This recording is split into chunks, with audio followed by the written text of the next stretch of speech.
আসসালামু আলাইকুম সুপ্রিয় দর্শক, সবাই কেমন আছেন? আশা করি ভালো আছেন। আজকে আমরা শিখব অ্যাকুমুলেটর কিভাবে চেঞ্জ করতে হয়। চলুন কথা না বাড়িয়ে ভিডিওটা শুরু করা যাক। গ্রামের ছবিটা তুলে নিয়ে যা। কি?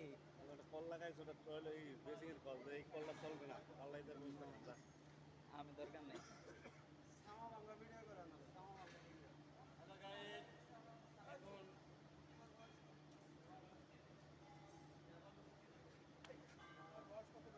রাস্তাঘাটে ধরেন, ধরেন, ধরেন।